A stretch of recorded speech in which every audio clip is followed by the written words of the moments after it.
بسم الله الرحمن الرحيم. الحمد لله رب العالمين، وصلى الله وسلم وبارك على سيد الأولين والآخرين محمد وعلى آله وصحبه أجمعين.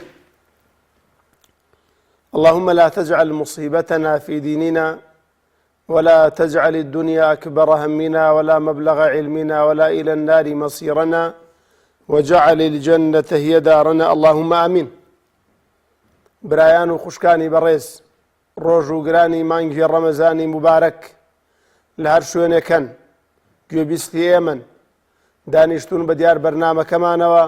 سەلام و ڕەحمەت و میهرەبانی خوای تەعالا بڕژێ بەسەرتانە. خوای پەروەردگار ڕۆژووی مانگی ڕەمەزانتان لێ قبوڵ کات، ماڵ و منداڵتان ئیسلاح کات، قەرزی قەرزارەکانتان ئادا کات، چارەسەری نەخۆشەکانتان بکە و شیفایان بۆ بنێرە یا ڕەب العالەمین. برایان و خوشکانی بەڕێز، لە خزمەتتانین لە بەرنامەیەکی تری ڕاستە و خۆدا لە باس و خواسی فقهی ڕۆژوو لە بەرنامەی پارشێوی پەیام. هەروەکو ساڵانی ڕابردوو بەرنامەکەمان ڕاستە و خۆیە. ئێوەی بەڕێز و خۆشەویست ئەتوانن لە ڕێگەی ئەو تەلەفۆنانەوە، ئەو ژمارە تەلەفۆنانی کە لەسەر شاشەکە دەرەکەوێت، پەیوەندی بگرن و بە پێی توانە لە خزمەتتانە بین. بەڕێزان، ئەم شەو لە خزمەتتانە باس و خواسێکی ترەکەین هەر دەربارەی ڕۆژوو. ئەویش زیاتر خۆی لە سێ باسدا ئەگرێتەوە.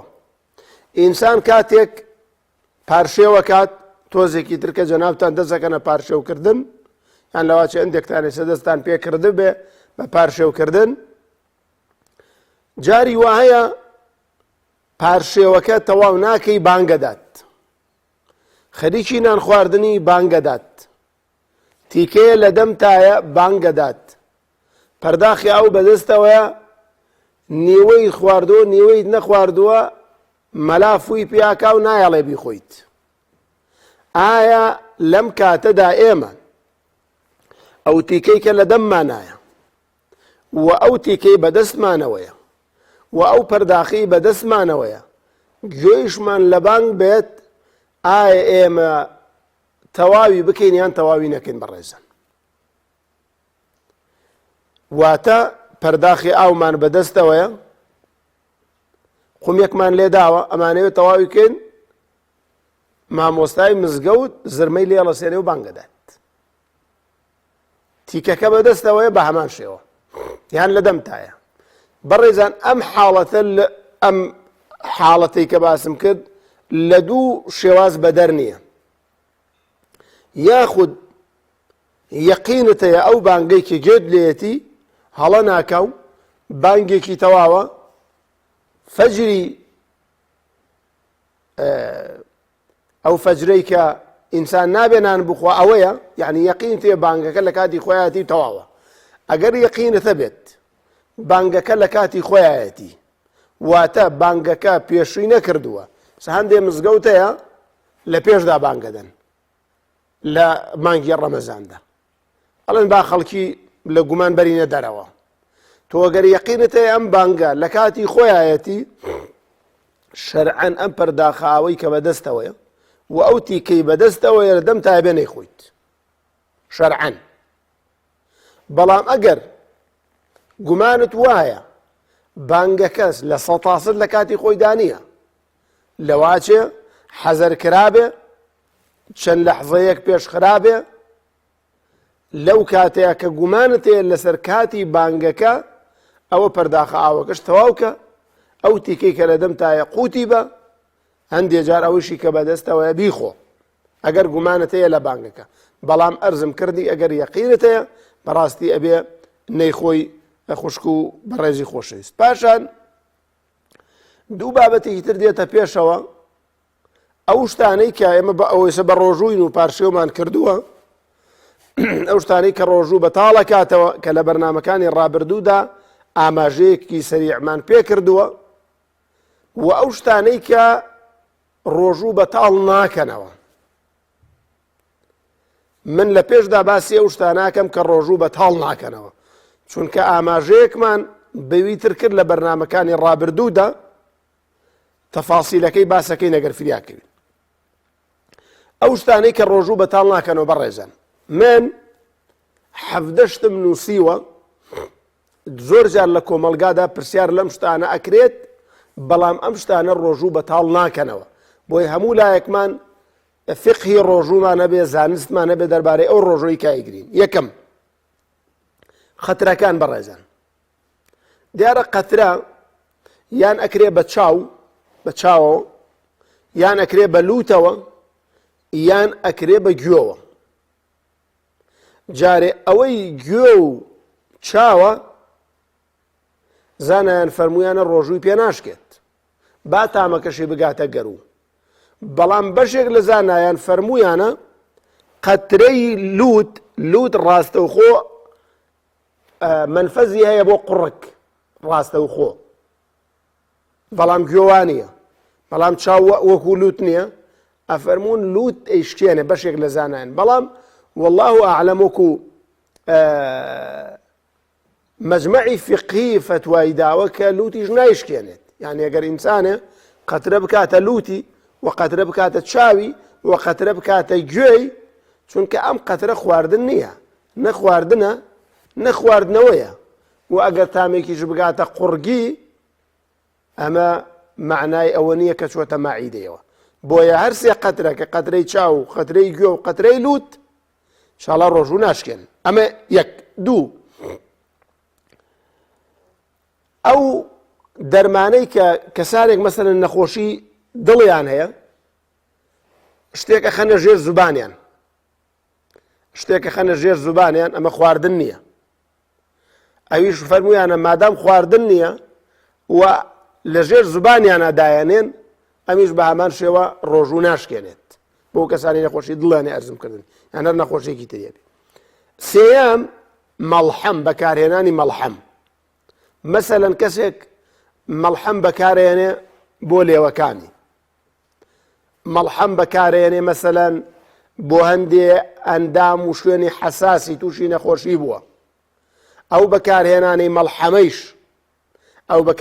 مەڵحەمەش بە هەمان شێوە ڕۆژوو بەتاڵ ناکاتەوە ئەگەر بۆ ظاهیری ئەو شوێنە بێت یان بۆ داخلی ئەو شوێنە بێت. مەسەلەن کەسێک لێوی شەقی بردۆمە شتێکی ظاهیرە، کەسێک مەسەلەن شوێنێکی حەساسی جاری وایە ناوەی شوێنە حەساسەکە چەورەکا بۆ مەڵحەمە، ئەویش بە هەمان شێوە ڕۆژوو ناشکێنێت.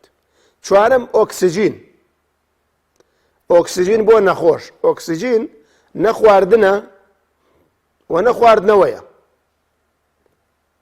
ئۆکسجینیش مەسەلەن کەسێک لە ناکاودا ئۆکسجینی دابەزێ تووشی نەخۆشیە بێ، ئەو ئۆکسجینەی بۆ بەکارهێنن دوای چاکە بێتەوە، ئەمیش بە هەمان شێوە ئەم ئۆکسجینە ڕۆژووی پێ ناشکێت. پێنجەم، بەخاخی ڕەبۆ. ئەو بەخاخی ڕەبۆی کە هەندێک خەڵک تووشی نەخۆشی ڕەبۆ بوونە بەکاری ئێنن، ئەم بەخاخە نەخواردنە، نەجێی خواردن ئەگرێتەوە، نەجێی خواردنەوە ئەگرێتەوە، نەجێی ئاو ئەگرێتەوە. ئەم بەخاخی ڕەبۆیش بە هەمان شێوە ڕۆژوو ناشکێنێ ئینشاءالله.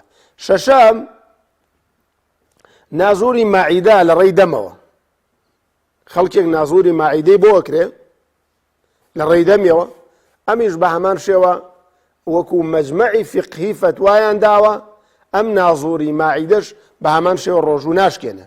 هەشتەم، دان هەڵکێشان. زۆر جار لە کۆمەلگا دامانە پرسیاری لێکرێ بەڕێزان، کەسێک دانی ئێشێ، ئەم دانە هەڵە کێشێ، بە هەمان شێوە ڕۆژۆکەی ناشکێنە، جاگەر خوێنیشی لێبێت بەڵام بمەرجێ خوێنەکە نەخوات. ئەم مجەڕەدی دان هەڵکێشان ڕۆژووی پێ ناشکێ بەڕێزان و خۆشەویستانم. بەنجی مەوزوعی، یعنی ئەوە نییە بەنجی عام بێ ئاگای لە خۆی نەبێت. طبعاً کە ئینسان زۆر ئاگای لە خۆی نەبێ ئەوە ڕۆژۆکەی ئەشکێت، چونکە نازانێت چی ڕووی داوە لەو بینەدا، وەکو چۆن دەستنوێژەکەشی ئەشکێت. بەڵام بەنجێکی مەوزوعیە، نەشتەرگەریەکی بۆ کرێ، مەسەلەن ئەشتێکی بۆ کرێ، بەنجێکی مەوزوعی قاچێتی یان دەسێتی یان جێگایەکێتی، ئەم بەنجەش بە هەمان شێوە ئەم بەنجە ڕۆژووی پێ ناشکێ بەڕێزان و خۆشەویستان. و هەروەها دان شۆردن. کەسێک دانی بە فڵچە و مەعجوونەشوە با تامێکیشی لە دەمیا هەبێت، ئەم شۆردنی دانە ڕۆژووی پێ ناشکێ برایان و خوشکانی بەڕێزم. کە دیارە لە بەرنامەکانی ڕابردووشە ئاماژەیەکمان پێکرد بەڕێزێک پرسیاری کرد لێکردنەوەی موو زۆر جار خەڵکێکە پرسێ ئایا مەسەلەن نینۆکم لێ بکەمەوە قژم چاکەم موو لە گیانم بکەمەوە بە زبانی بەڕۆژووەوە ئایا ئەمە ڕۆژوو ئەشکێنە یان ئایا ئەتوانم لە کاتی بەڕۆژوو بووندا من ئەم وانە لێ بکەمەوە ئەم نینۆکە لێ بکەمەوە بەڕێزێک ڕۆژەویت مام مساخر وتوانە ئەم نینۆکە بە ڕۆژووە ئەم وانەش بە ڕۆژووە کاتێک کە تۆ لێت کردەوە ئیتر تا قیامەت بە ڕۆژووە بێت جاوەڵا ئەگەر بە ڕۆژوو بێ نیعمەتە با تا قیامەت بە ڕۆژوو بێت خۆشی پێویستی بە خواردن نییە شتیوانیە لە دینا بەڕێزان لێکردنەوەی نینۆک و لێکردنەوەی مووی لاشە چاکردنی قەش ئەمانە ڕۆژووی پێ ناشکێت و حرامیش نییە لە کاتی ڕۆژووگردنە ئینسان لیان کاتەوە بەڕێزان خۆشەویستانم سیانزە دەرزی لێدان برایان و خوشکانی بەڕێزم دەرزی لێدان دوو جۆرە بەنسبەت ڕۆژووانەوە دەرزیەک مغەزیە بۆ بەهێزبوونی ئینسانە بۆ بە قووەتبوونی ئینسانە لە جیاتی خواردن و خواردنەوەیە مەسەلەن دەرزیەکیش دەرزێکی اعتیادیە بۆ شکاندنی ئازارێکە ئەو دەرزیەی کە مغەزیە ئەوە ڕۆژوە شکێنێت بەس ئەو دەرزیەی کە مغەزی نیە لە جیاتی خواردن و خواردنەوە نییە لە ڕووی شەرعیەوە ڕۆژووی پێ ناشکێ بەڕێزانە خۆشەویستانم چواردە شۆردنی گورچیلە طبعا ئەسڵ وایە ئینسان کە نەخۆشی گورچیلە بوو دکتۆریش پێی وت بە ڕۆژوو مەبە ئەبێ بە قسەی دکتۆرەکە بکات چونکە ئەو باشی لێزانێت لەواچێ ئەو گورچیلەی پێویستی بە ئاو بێ بەردەوام بیخواتەوە بەڵام ئەگەر کەسێک توانی بە ڕۆژوو بێت و غەسلی گورچیلەشی هەبوو شۆردنی غەسلی گورچیلە ڕۆژووی پێناشکێ بەڕێزان و خۆشەویستانم مەگەر مادەیەکی تر لە کاتی غەسلی گورچیلەکەیە بکرێتە لاشەی ئینسانەوە ئەگەر مادەیەکی تر کرا بە لاشەی ئینسانەوە لەگەڵ شۆردنی گورچیلەکەیەوە دکتۆرە بەڕێزەکان نەزانن ئەو ڕۆژەکەی پێشکێ بۆی ئەو مادەوە کاکرێتە لاشەی ئینسانەوە بەڵام ئەگەر مجرد شۆردنی گورچیلە بوو شۆردنی گورچیلە ڕۆژوو ناشکێنی ئینشاءالله تعالە پانزە هەڵگردنی شاف ئەو هەڵگردنی شافی کە لە دامێنەوە ئینسان هەڵیەگرێت ئەمی ڕۆژوو ناشکێنە پەیوەندیمان لەگەڵایە بەڵێ السلام عليكم کێمان لەگەڵایە شاه جوان خان السلام عليكم عليكم السلام ورحمة الله ممتازة ما أردنا بنجيب اشتغل هسه كانت تشتغل بس زين أنا ويكأمل اشتغل مع مصاب جديد ممتازة ما أردنا ممتاز حملها بقول لك عشر رمضان بلى حتى إذا كان بصير كم رجل ثاني جدا حتى إذا رجل أنجز رجل نمدت الرجال أول غير من علاقين جميع دنيا من لا ترى كم نعلم صوتك زور واضح نية فرموت حمل مهبونية بلى حمل مهبون حتى يكون يصير كان 15 كيلو حتى يكون وجد أنجز وجد من كان يجي كان أو أخبر كده بيستيك رمضان من علاقين جميع دنيا من هذا الوالد زوج السنة كنت أنها بس في كده ومشاكل مكلانا بس في كده ومشاكل مكلانا لا إبراهيم توزي وصوت شاكر خير تانا قد يان جوي من خرافة فرموت حمل مهبو بشيكي روجو قد قردوه بشيكي تنقردوه بلا بس من كده بس طلع كده بس في رمضان من على كل جايزه من على كل دايق والحمد لله بلا بس بس في رمضان كان من على كل جايزه في جسمي هذا بلا جسمي ما بيشوفه خوشك جورا كم أمان خوتواني بالرجو بيتوا إنسان أجر خوشكي كي برز من دالي بو لروي شرعية وقصي صحيحي إسلام أويا كالروجوكي بقريتو فيديا ندات شونك فيديا بو نخوش يكاكا دريش خاين بيت يعني جنابت اگر دوای ام رمضانش توانیت بگریتەوە بای ڕەمەزانێکی ڕابردوو بێ بای دوو ڕەمەزانی ڕابردووش بێت توانیت بگریتەوە هەر بەگردنەوەکە ئینشاءڵڵا ڕۆژەکەت لەسەر لاچێت. انشاءالله. نعم طبعا من على كم شوية كانت الموجة كانت بتسمى حالة جيدة ها كانت بعض الوقت جاب لها أكلين الموجة فيها أكلين على من جنب تغلب الثوابين خوشکە بە ڕێزەکەم هەڵگردنی منداڵ لە کاتی نوێژدا پێغەمبەر صلی الله عليه و آله وسلم کە چووە بۆ سەجدە کچەزاکانی چوونەتە سەرشانی چوونەتە باوشی چوونەتە کۆڵی چوونەتە قەڵاندۆشکانی بەدەستیش گردوێتی جاری وا بووە لە سوژدەیە بووە زۆر درەنگ هەڵساوەتەوە لەبەر ئەوەی ئەوان بەرنەبنەوە نوێژیشی بەتاڵ نەبووتەوە جەنابیشت ئینشاءڵڵا نوێژەکەت بەتاڵ نابێتەوە خوشکە بە ڕێزەکەم. فيش منظور لك هكذا لكن بس ختم القرآن كي لما بعيد يعني التلفزيون والصفحات يختي بختم مفصلة يعني بس جوي لي بقري بس جوي لي بقري خوشکە بە ڕێزەکەم ئەو بەڕێزانەی کە بە مۆبایل گوێ لە ختمی قورئان ئەگرن ئینشاءڵڵا ئەجر و پاداشتی ختمەکەیان بۆ هەیە السامع كالقارئ ئەوەی کە گوێی لێگرێەوە کوایە بیخوێنێت بەڵام بەمەرجێک کاتێک کە گوێی لێگری خۆت مەشغوڵی شت نەکەی مەسەلەن خوشکێکی بەڕێزە برایەکی بەڕێزە قورئانەکەی ئیش پێ کردەوە خۆی بە ئیشی ماڵەوە مەشغوڵەکە داڵغەی لای نییە ئەگەر ناداڵغەت لای قورئانەکە بێ هەمان ختمت بۆ حسێبە کە منەی خوێنم ئینشاءڵڵا. خوا بتپارێزێ خوشکەکەم خوا سەلامت بی. مامۆستا خەلیل السلام عليكم مامۆستا. عليكم السلام ورحمة الله مامۆستا خەلیل. خوای گەورە جەزات بداتەوە بۆ کتەبەرەکە. خوای گەورە پایەدارت کە یا ڕەبی. مامۆستا بێ زەحمەت ئەو کوشتانەی کە لە ڕەمەزانە ناتوانن هەفتەیە بە ڕۆژوو بن. بەڵێ. دوای ڕەمەزان کە بە ڕۆژوو بوون ناتوانن تەراویحەکە بکەن لە جیاتی ڕەمەزان. مامۆستا خەلیل گیان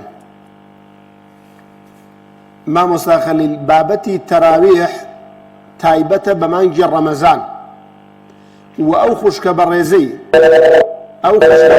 کە لە مانگی ڕەمەزاندا لە نەخۆشی سوڕی مانگانەدایە خوای پەروەردگار هەمان ئەجری بۆ نووسێ کە من و تۆ ئەنجام دەین.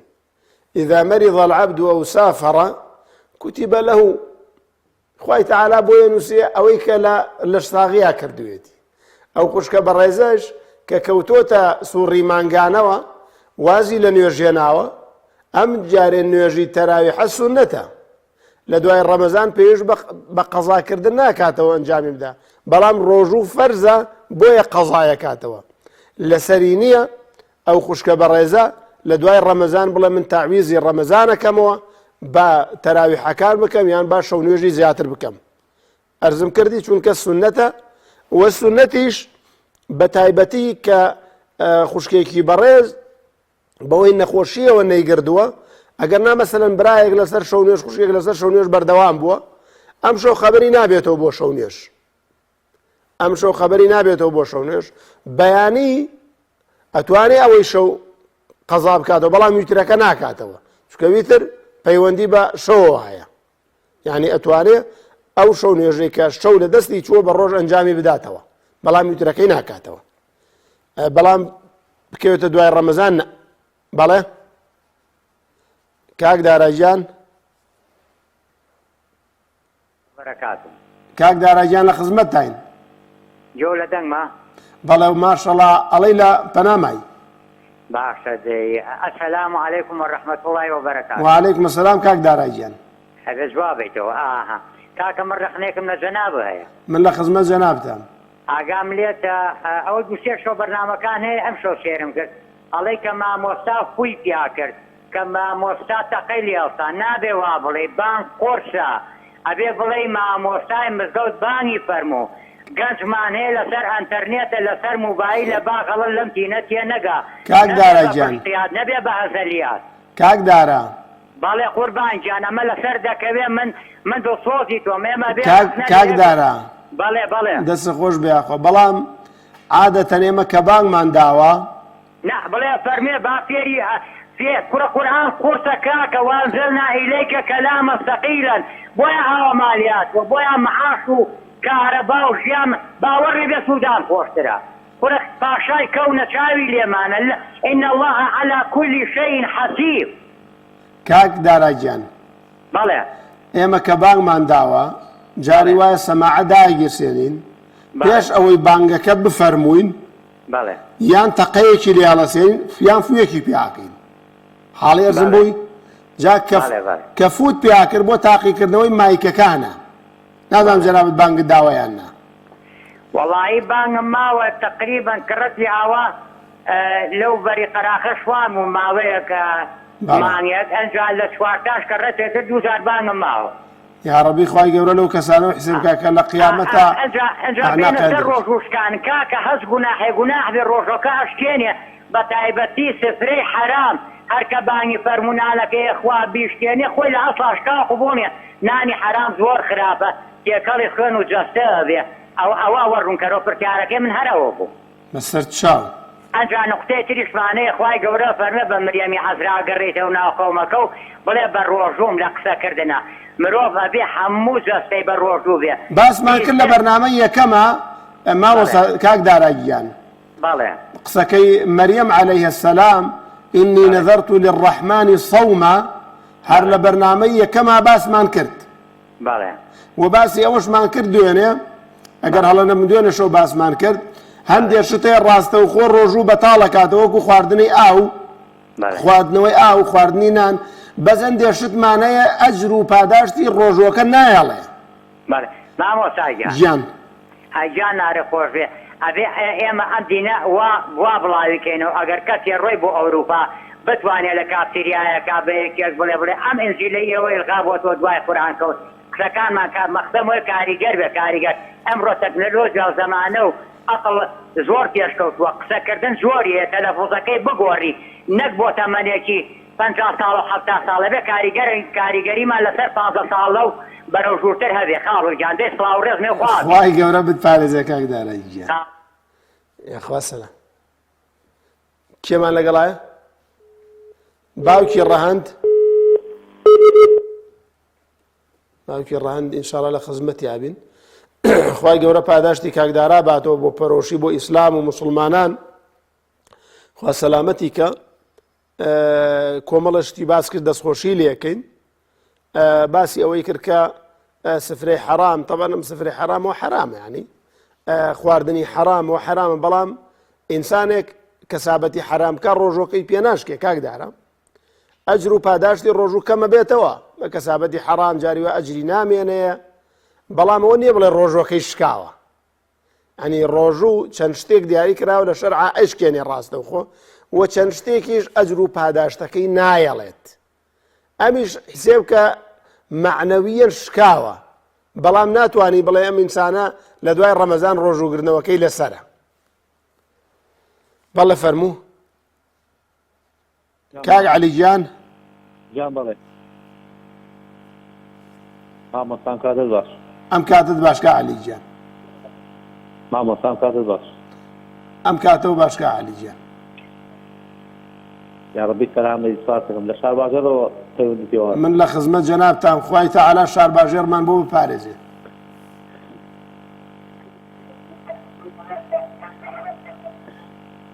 قوربان دەستخۆشی بەرنامەکە لە یەکە مامۆستا یا ڕەبی خوا پایەدارت کات کا عەلیگیان مەمنونی جەنابتم قوربان مامۆستا وەڵی پرسیارێکم و مامۆستا من و خێزانەکەم زوو خەون بە پارەی وابین بڵێ پارەی وردە نە پارەی درێژ خەون بە پارەوە بینن گیان بەڵێتم ئاخر خەوەکان چۆنە وەڵی خەوەکان لە خەوە بڵێ پارەی 25 ئەمانە بژێری بەڵێ بەڵێ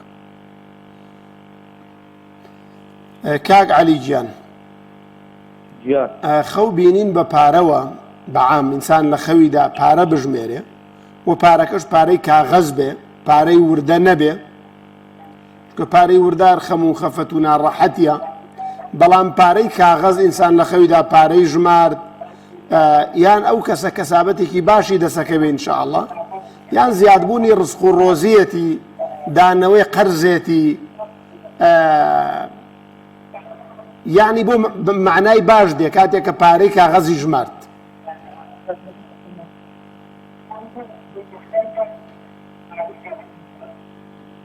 ڕوونەکە عەلیجان چاوت خۆش بێ مامۆستا. خوای گەورە بتپارێزە کە عەلیجان. با قوربانە خوای تەعالا خۆت و خێزانت بپارێزێ.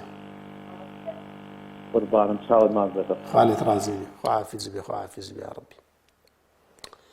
جا بەڕێزان لە خزمەتانە گەشتمە خاڵی 15 کە ڕۆژوو ناشکێنێت ئەویش هەڵگردنی شافە بەدامێن. جا ئەم هەڵگردنی شافە ڕۆژوو ناشکێنێ چونکە نەخواردنەوەیە بەڵکو لەو منتیقە حەساسە جاری وایە تێ ناپەڕێت. ئەمیش بە هەمان شێوە ڕۆژوو ناشکێنێت. خاڵی 16 کە ڕۆژوو ناشکێنێ احتیلام بوونە. لە کوردەواری خۆمان ئەڵێن شەیتانی بوون. ئەم ئینسانە خەوتووە بە بێویستی خۆی خوشکیەکە برایەکە بە بێویستی خۆی تووشی لەشگرانی ئەبێت. ئەمیش بە هەمان شێوە مادام دەسەڵاتی خۆی تێدا نییە با بە نیوە ڕۆژ بێ هیچ ڕۆژەکەی ناشکێنێ. بەڵێ پەیمان خان لە کەرکووکەوە بەڵە خوشکەکەم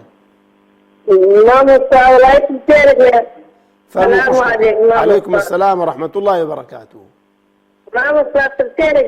ئەگەر من لە پەی ڕاستیارمان بە تەمای بڕە بە عەمرا پارەی هەیە مارەی ژنەکەی ناداهین دووەمی ئایا دروستە بڕە بۆ عەمرا؟ مەسئلەی عەمرا خوشکە بەڕێزەکەم پەیوەندی بە مارەییەوە نییە. مارەی بابەتێکی سەربەخۆیە، عەمرە بابەتێکی سەربەخۆیە. کوراگەر بەوە بێبێ نیوەی پیاوی کورد بە منیشەوە نەچین بۆ عەمرە. زۆربەی مارەیی نەداوە. ئەگەر تو بێ دنیاوانەکەی تو من مارەیەکی تریانە ئیمتیازێکری بێ و دامەتە خانت بۆ شتێ دروستە؟ دروستە عەمرا پەیوەندی بە مارەیەوە نیە، مارەیش پەیوەندی بە عەمرەوە نیە. بەڵام ئینسان کە قەرزار بێ بە عام جاگەر قەرزاری مارەیی بێ کاتی دانەوەی هاتبێت کاتی دانەوەی قەرزەکەی هاتبێت مارەیش تەبەن قەرزە کاتی دانەوەکەی هاتبێت وە خاوەن قەرزەکە خاوەن مارەیەکە داوای بکاتەوە شەرعەن واجبە لە پێشە قەرزەکە بداتەوە ئەمجا بڕۆ عەمرەکە بکە چونکە عەمرە سونەتە بەڵام دانەوەی قەرزەکە واجبە. ڕاستەی مامۆستاگیان ئەگە بۆ دەستی دەمنەتی خۆمم لەوانەیە نەمشناسی بەس من تۆ ناستم بتپارێزێ یا ڕەبی. من خێزان بێشتنم. خوای گەورە مەحفوظتان کە یا ڕەبی. یاخوا سەلامەت بۆڵم ئەگەر پرسیارەکان گەی ئەگەر هەی بێ مارەیەکەی منەداتەوە من چۆن بە دنیاوزاکەم؟ لە پێشترە مارەیەکەت بدا مادام هەیەتی ئەمجا بڕا بۆ عەمرە. بۆڵم نایسە ئەو نەفەرەکە من این پیاوەکەی تریمە کات انتخابکەمان کرد بە سەرشتایەت ها بەبەیمانە. ئەبێ مارەیەکە و بدا مادام کاتی دانەوەکەی هاتبێت مەگەر خۆت ئیجازەی بدەی ڕێی بدەی ئەگەرنا ئەسڵ ئەمەیانە. بۆ من لەفەرەتمان شایە ئەو لەفەرەمان ئەڵێ من گەردنی ئازا ناکەم. بە مارەیەکەی باتەوە کاکە جارێ ئەمە حەق و ناسی لایە و گردنی ئازا ناکە ئەمجا بڕا بۆ عەمرە. نەچێ باشترە خوشکەکەم خوا بتپارێزێ یا ڕەبی. خوشکی من خوا بتپارێزێ. مامۆستا خەلیل. سلام علیکم مامۆستا. عەلەیکم السلام مامۆستا خەلیل. مامۆستا پرسیارم نییە من لەسەر قسەی ئەو برایە وەڵ پرسیارێکم هەیە زۆر داوای لێبوردی لەو برایەکەم کە ڕستەی لە جەناب بتگرت من دوعای خێری بۆ ئەەکەم دڵی نەئێشێ لەم قسەی مامۆستا خەلیل.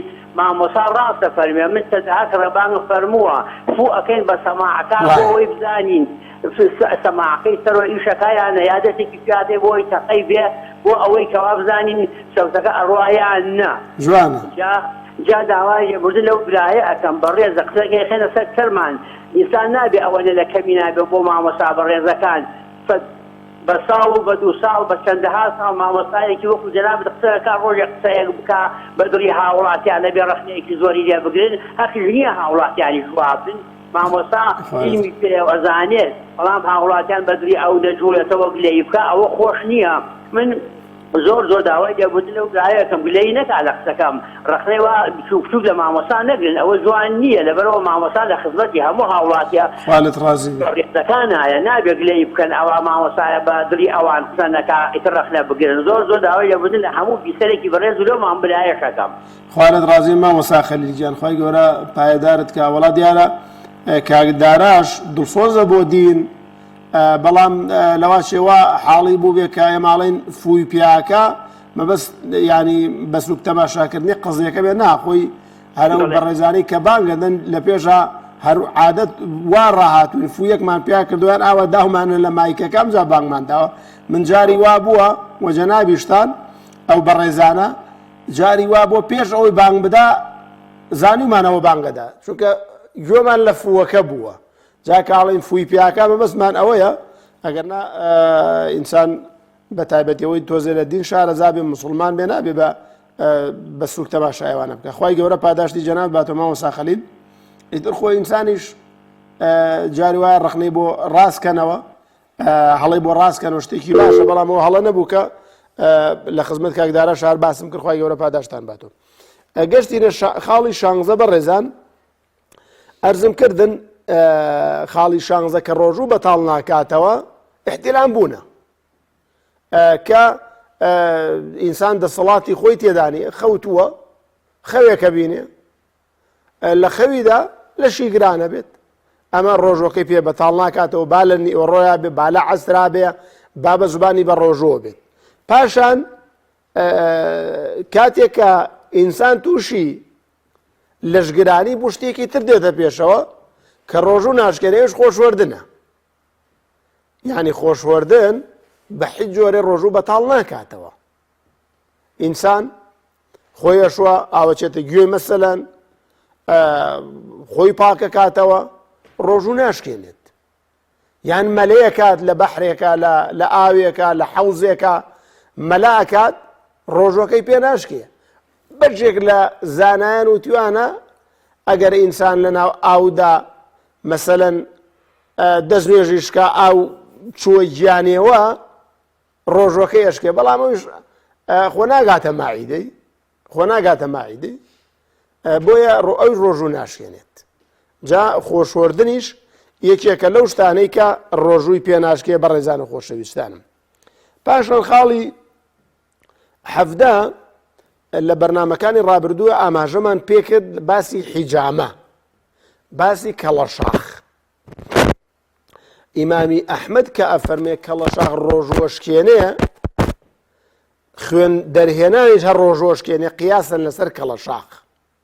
یعنی ئینسانێک خوێن لە خۆی بگرێ بۆ فەحسی خوێن لە خۆی بگرێ بیداتە نەخۆشێکی تر لە مەزهبی ئیمام. بەڵام لای جمهوری زانایان لە ئیمامی شافعی ڕەضا و ڕەحمەتی خوای لێ بێ کە ئێمە لەسەر مەزهبی ئیمامی شافعین لە مەزهبی ئیمامی ئەبوو حەنیفەدا لە مەزهبی ئیمامی مالیکدا کەڵەشاخ ڕۆژوو ناشکێنێت چونکە ئەو حەدیسەی کە ئەفەرمەیە ئەو کەسەی حیجامە ئەکات ڕۆژووی شکاوە پێغەمبەری خوا صلی الله علیه وسلم لە سەرەتایە بوو دوایی پێغەمبەری خوا صلی الله علیه وسلم احتجم وهو صائم حجامەی کردو بە ڕۆژووش بوو. ئەم فەرموودەی دووەمە بابەتێکەیە لە زانستی فەرموودەدا ناسخ و منسوخ. ئەمەی دووەم و یەکەمی نەسخ کردوتەوە کاتێەوەی دووەمی فەرموو پێغەمبەری خوا صلی الله ئیش بۆ یەکەم ناکرێ ئەم بابەتانە لە شەرعا وجودیان هەیە ئازیزان خۆشەویستان. ئیتر بەڕێزان ئەم حەفدە خاڵەی کە باسم کرد لە خزمەتانە بەشێکی زۆری شتی عەسرین شتی ئەم سەردەمن ئەوە ڕۆژوویان پێ ناشکێت ئینسان ئەگەر بەکاریان بێنێت. وە باسی ئەو شتانەشمان کرد کە ڕۆژوویان پێشکێت تەسەور ناکەم پێویست بە دووبارەکردنەوە بکات. لە بەرنامەکانی ڕابردوودا ئاماژەمان پێ کرد هەندێکی مەسەلەن ئەوە خواردن و خواردنەوەیە و ئەوەی جێگەی خواردن و خواردنەوەت بۆ بگرێەوە کە مغەزی هەڵواسینی مغەزی بۆ ئینسان بۆ لە جاتی خواردن ئەمیش حکمی خواردن و خواردنەوەکەیە ڕۆژووی پێشکێ ئینسان بە ئەنقەست خۆی بڕژێنێتەوە ئەمیش بە هەمان شێوە ڕۆژووی پێشکێ یان مەسەلەن سەرجێیی بکات بە عەمدی ئەوە ڕۆژووی پێشکێ وهروەها خوشکێکی بەڕێز لە ڕۆژووی ڕەمەزان بکەوێتە سووڕی مانگانەوە یاخود منداڵی ببێت یاخود منداڵی بووە مەسەلەن لە خوێنی پاش منداڵ بوونەکە پێوترێ نەفائیس یان لەو حاڵەتەدایە ئەویش بە هەمان شێوە ڕۆژۆکەی ئەشکێت یان پاشگەز بوونەوە لە دین یان مەسەلەن شێت بوون یان جگەرە خواردن یاخود مەسەلەن فەحسی داوێن کە بە شێوازێک لە شێوازەکان بە جۆرێک فەحسی بۆ ئەکرێ فەحسی داوێنە کە پێم وایە زۆربەی زۆری زانایان فەرمویان ئەوی ڕۆژوە شکێنێت پاشان ئەرزمکردن قەترەی لووت کە لە خاڵی ئەو یەکەمیشا باسمان کرد کەوتمان ناتێت لە جێی خواردن و خواردنەوە و قەترەی لووت بەڵام قەترەی لووت مادام بابەتێکی خلافی ئینسان تا بکرێ بەکاری نێنێ قەترەی لووت مادام بابەتێکە قسە و باسی زۆر لەسەرە قەترەی گوێنە قەترەی چاونە بەڵام قەترەی لووت هەتا بۆتانەکرێ بەکاری مێن بەڕێزان و خۆشەویستانم خۆتان لەو خلافە بپارێزن دیارە کاتی بەرنامەکەمان وەکو برایان ئاماژاکەن بەرەو کۆتایی ئەڕوات لە کۆتاییدا زۆر سوپاسی هەموو لایەکتانەکەی ئەو برا بەڕێزانە و خوشکە بەڕێزانی کە پەیوەندیان کرد ئەو بەڕێزانی کە ویستیان پەیوەندی بگرن و پەیوەندیەکان بچڕاونیان توانی پەیوەندی بکەن ئەو بەڕێزانی کە دانیشتون بە دیار بەرنامەکەمان و تا ئێستا گویان لە بەرنامەکەمانە ئێمە سوپاسیانەکەین دوعای خێران بۆکەین ئەڵێن یا رب العالمين اللهم صل على محمد وعلى آل محمد كما صليت على إبراهيم وعلى آل إبراهيم يا رب خوا لقناها كمان خوش بي لقناها هدايك وباوك من خوش بي عاقبة من بخير بجار يا رب العالمين يا رب خوا لسر إسلامتي بمان جيني بإسلامتي وبمان مريني يا رب العالمين بسر برزيزين دومان كي توزلي قبر وقيامة ما نكي يا رب خوا لتبارينه أو برزانيك دانشون بديار برنامج كمان جوان لبرنامج كمان بولا حرشونيكي أم أرزدان يا رب العالمين أجر نخوش شفايان بي أجر قرزار قرزكيان بو أداكي أجر كي شيخ يزانيان يبي بهانايان ويا رب العالمين يا أكرم الأكرمين كي شكانيان بو شارع سركي أجر نخوش يعني شفاي نخوش كانيان بي أجر كسي كان جيرا وبيان آزادكي يا رب العالمين يا ربي خواي تعالى الرجل من جي رمضان من ليقبولكي خواي هداية من بدي لما نجي رمضان دا بباشترين شيوا روجكي بالروجوبين شوكي بتراويح وشو نيجو برين سر يا أكرم الأكرمين يا ربي خواي دلي دولة من كان ما نرمكي أعقايا لها جاران ونداران وفقيران بي يا رب العالمين